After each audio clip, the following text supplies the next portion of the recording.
So if you own a Tesla or have any electric vehicle, I think charging at home is not the smartest solution. And I'm gonna give you my perspective as to why.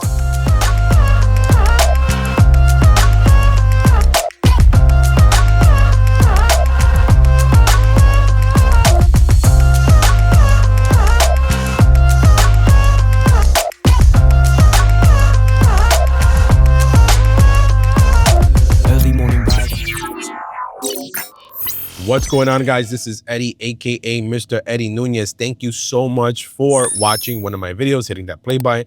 Don't forget to like and subscribe if you like what you see, and feel free to kind of navigate over to my YouTube channel. I mostly film videos about action cameras, cameras in general, and in particular drones and FPVs and stuff like that, FPV drones. But in the most recent experience or times, I've been filming a whole lot about Tesla because I'm just fascinated about the technology. And of course, the Cybertruck, I think, is just a very unique vehicle.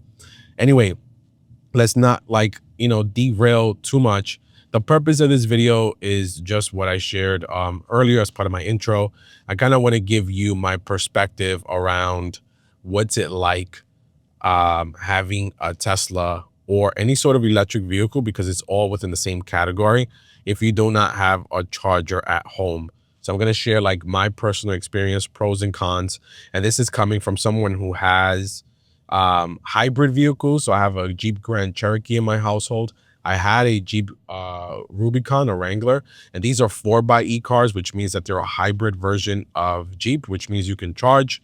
It has like a 17, the capacity on the battery is like 17. I forgot how you measure battery, kilowatts or watts. You can tell I'm very new to this, but the battery is so small that you can only use it for about, I want to say like 15 miles or so on just battery only before it runs out and then the gas kicks in. What I wanted to do is, now that I'm on my way to work and I'm stuck in traffic and I have full self-drive on, so you'll get a perspective as well of full self-drive while I'm over here talking, is just share my experience using superchargers and then why I think it's not convenient to charge at home, as I alluded to a little bit earlier.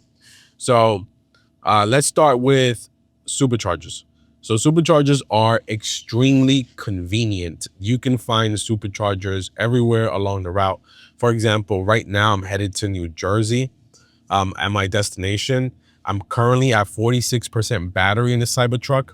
I want to arrive to my destination as close to 80% battery because I do have some time. My first appointment is at 10 a.m. for work, so I do have some time to kill. So what I do is I change my destination charge level to 80%, and automatically it calculated a route for me that's along the way with a supercharger. And if I navigate over to that supercharger right now, is letting me know that there are 5 out of 12 charges available when I get there. And then one of the perks of having this Foundation series Cybertruck at this moment, and this may change over time, is that it's unlimited supercharging for free on this car. And that's a promotion that Tesla has right now going on the Model X, the Model S, and the Cybertruck. So I think that's a phenomenal deal. Now, putting that to the side, let's say you don't have free supercharging. For example, I have a Model Y Performance that doesn't have free supercharging, right? You can, of course, supercharge anywhere you wish, but it's not necessarily, it's not free at all. What's it like going to superchargers all the time? And the answer is the same. I'm very intentional as to when I charge and how I charge. So as I'm running errands, if like for example, many local malls now have chargers, I'm able to plug in, walk over to the store that I want to visit, or like regardless, let's set aside errands. Like, if I know that I'm gonna drive, for example, somewhere and I need to have my car charged, I just take it to a supercharger like late at night. If I know that, for example, there's a certain show that I want to watch on Netflix or Hulu, I'll make sure that I schedule that time during my supercharging session. That way I can watch in my vehicle, and supercharging only takes about 30 to 40 minutes. Now, there are times where it can be a little cumbersome because you may arrive to a supercharger and there's a wait to charge. And sometimes I've been online sometimes to charge about an hour, and then the charge also, like depending on your level, may take another 30 to 45 minutes on average, depending if you want to like top off all the way to 80%. So there are pros and cons to supercharging, but it's not like cumbersome. And the reason why I wanted to make this video is because I kind of do want to share like what the downside is of charging at home. And this may be very unique for me because I'm in New York City. Also, something to consider is that everyone doesn't have the ability to charge at home. Not everyone can install a level 2 charger or even have access to a regular standard wall plug. Not everyone has that benefit. Like if you live in New York City in an apartment building, I think about like New Jersey, Pennsylvania, like any dense, urban city environment, you may not be able to charge at home. It just may not be an option for you. And I don't think that should deter you from getting any Tesla vehicle, because the Tesla network of chargers is incredible. There's chargers like everywhere spread across the country in the United States. Now, if you think about like the competition, other brands, for example, my Jeep, I can't charge that everywhere I want. Like I can't pull up to a Tesla charger and use that. I gotta rely on charge points and like Flow, FLO. I gotta rely on those networks in order to be able to charge a Jeep. So it's like less reliable. And I think that, the Tesla network is amazing. You get real-time alerts, you get real-time data as to what to expect when you arrive to a charger. So I don't think that should deter you at all. Thinking about the negatives about charging at home, I wanted to make sure that I cover the negatives. The negative is that I notice when I charge at home, my electric bill skyrockets. Now in New York City, I use a company called Con Edison, and I am at a fixed rate. I know that you can sign up for like this flex plan where your pricing is different at off-peak hours. And I tried that, and you're not locked into that for a year. I tried that and it was a disaster, and I'll share why in a second. But going back to the original point of why I don't like charging at home, I noticed my electric bill charging at home ranges from like $400 to $500 in New York City. And that's now right now we're in the spring, but I'm talking about reflecting back to like spring, into like fall and winter. I was paying about $400 to $500 on the electric because I had my cars plugged in, recharging at home.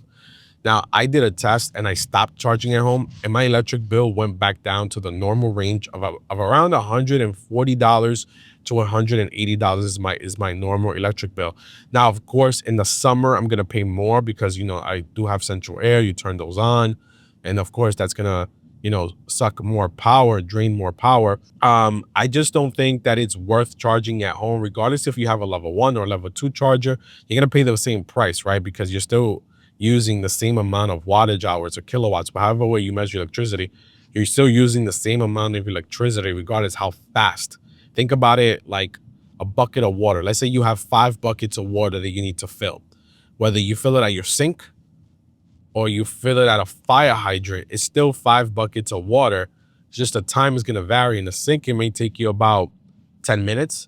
At a fire hydrant, you might fill up those buckets of water in like 2 minutes, but you're still consuming the same 5 buckets of water.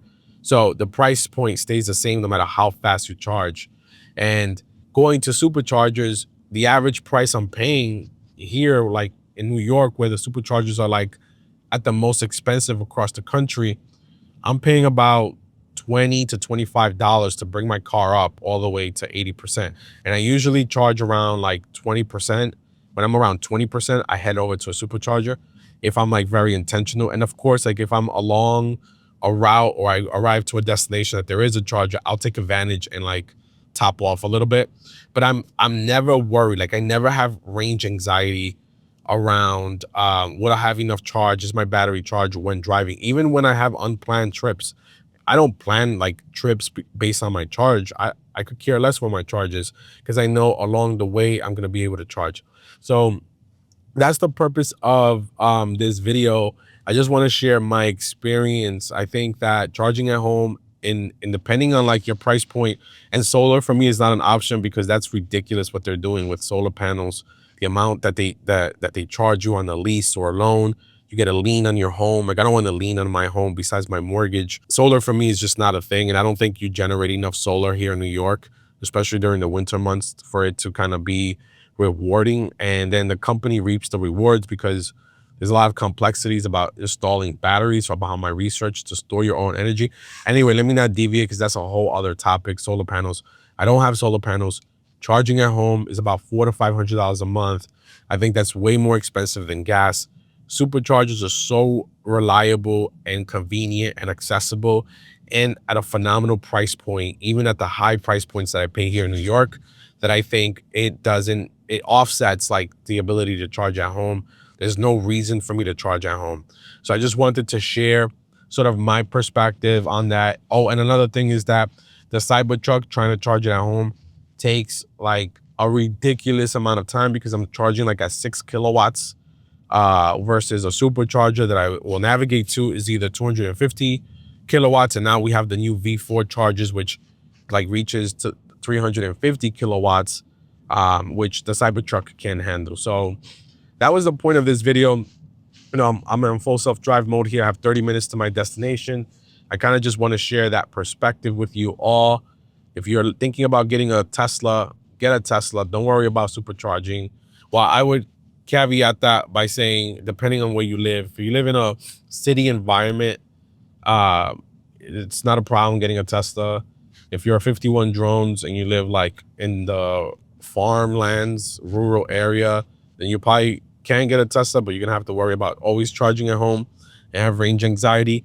But not here in New York, and I'm sure like many other states across the country, depending on where you live, this is like a no-brainer. So I just wanted to share that with you all. Thank you so much for watching this video. Let me know what your comments are below. Do you have an electric vehicle, regardless if it's Tesla or not? And then, you know, do you also face issues at home with charging, or do you prefer going to an outside charge network to charge your vehicle? I'll be curious to know. So on my way to that supercharger, and we're gonna be charged up. So peace out.